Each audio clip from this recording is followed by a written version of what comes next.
Soul, welcome. This is Rochelle with the Healing Rose, and we're taking a look at the Fairy Tale Heroine Oracle by Sharon Blackie, illustrated by Amanda Clark. So we get 48 cards. This is an early release deck. It came out with the Hay House card deck club subscription box. I always want to say that backwards. So I have had a flip through. I did record, but then there was an issue with the video, so it's not my first look. However, I do love this packaging. Like, look at this. It is a seamless image across the box, which is gorgeous. We have this red ribbon, which I love. I love the foil on here, and of course it's fairy tales, so I'm excited.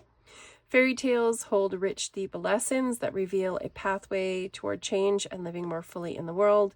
At their heart is the process of transformation. The archetypal images, characters, and motifs in this magical oracle act as keys to unlock your inner wisdom and offer comfort, guidance, and inspiration at every point of the long, winding journey of life.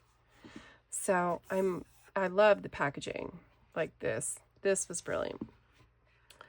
So let's take a look at the deck. All right, so we are not in order because I have already shuffled it and been using it, and that's all right.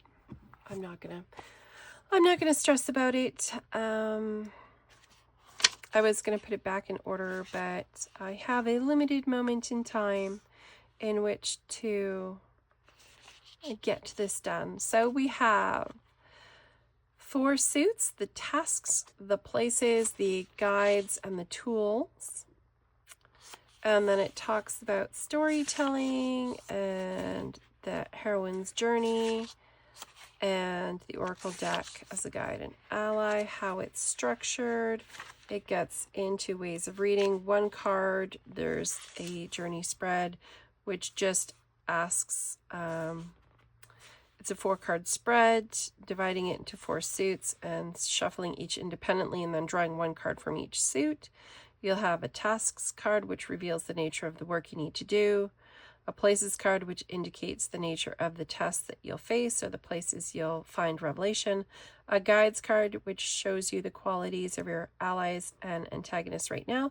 And a tools card, which offers insight into the tool or gift that will help you to progress.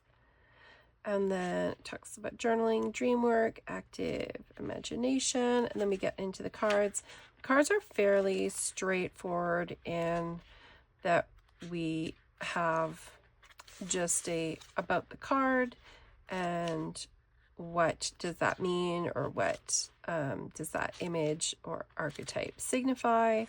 So it's quite straightforward, which I love because I love a clear, straightforward. So let's just get into it. So we have different little symbols. I shouldn't have closed this. Which we have, so the kiss is a tool, which is cute. So we have 12 cards for each suit, which makes it, I think, nice and easy. So they are numbered 1 to 12 in each suit, and circle, square, hexagon, or diamond, depending on which suit you're in. And I think they make an absolutely lovely tableau of images. I'm really enjoying this color palette. Instead of just flipping through, I'm just going to lay them out because it just feels like what I want to do. So you kind of get an idea, if you were to do a 4-card reading, what it might look like. I think they're absolutely gorgeous. I love fairy tales, and this was on my radar, and I had been thinking about pre-ordering it.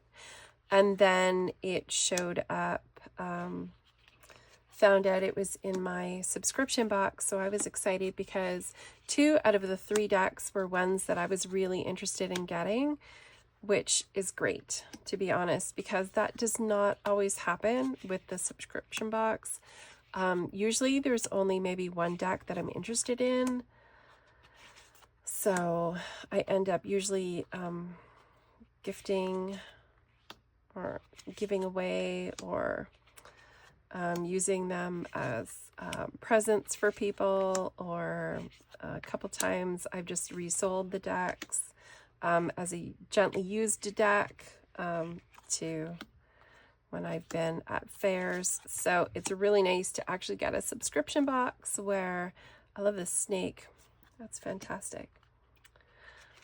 It's nice to, oh, I love this frog too. It's nice to have a box where I'm actually thinking like all 3 decks would be decks that I would use. I wasn't sure about the one deck, but actually using it now, I have been quite enjoying it. So I really think this is quite the lovely little deck.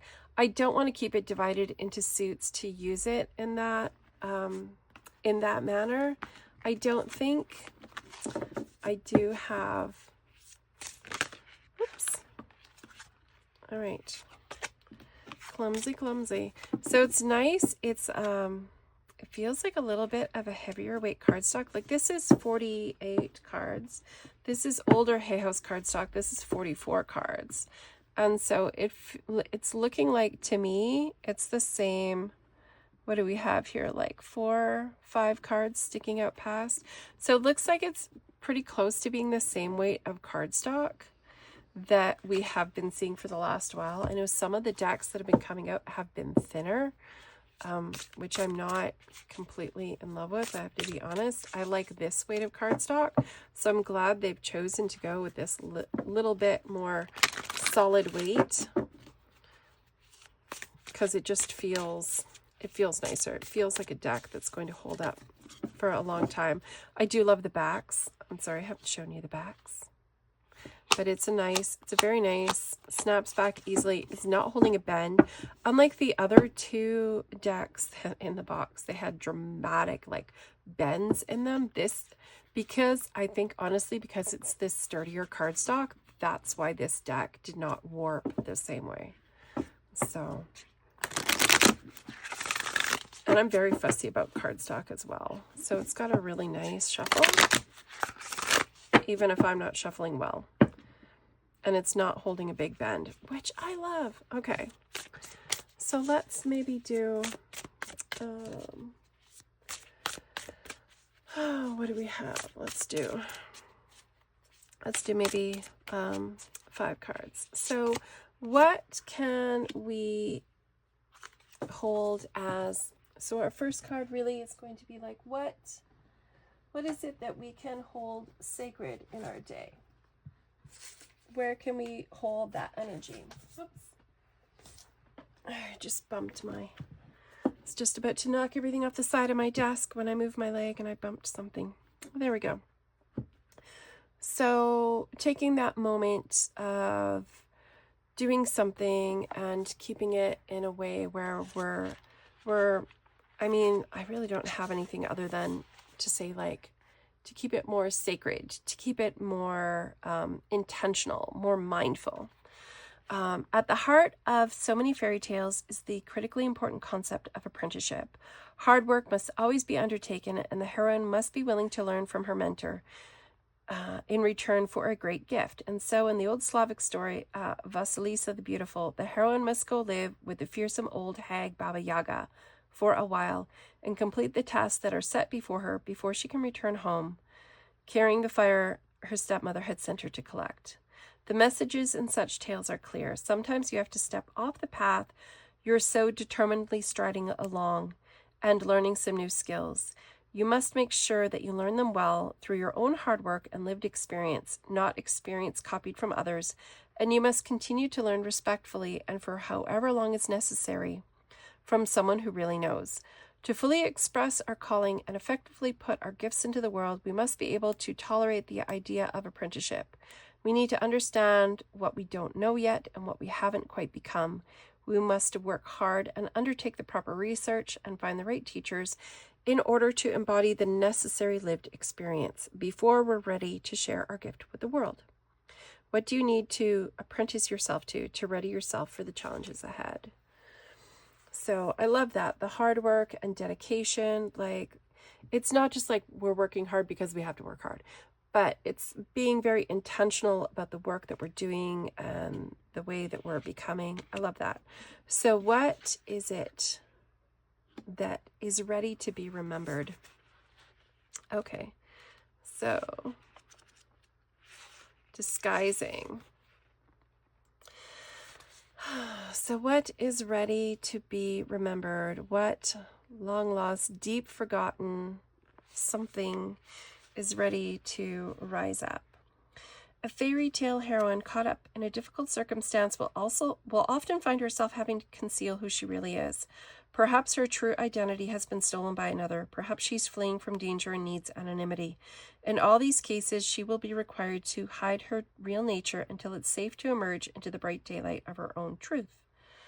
Like Cinderella, her disguise might require her to conceal her beauty by wearing rags or covering her face with soot and ashes, or like the feisty princess in the English tale Catskin, who refuses to marry anyone but the man she loves, she might escape by clothing herself in a cloak made of 1,000 kinds of animal skin. There are always times in our lives when we need to go underground, when we need to be anonymous, or when for our own protection we need to hide who we really are and try to be a different persona for a while. But for any heroine who adopts such a disguise, the day will come when the tattered hood or the cloak made of all kinds of fur can be discarded, and the radiance of her true self can shine again in a world that finally knows how to value her. So what part of you is needing to be remembered, right? Your true self. What part of you is wearing a disguise right now? And what needs to happen so that you can reveal your true self? All right. So where can we bring in joy and excitement into our lives? So places.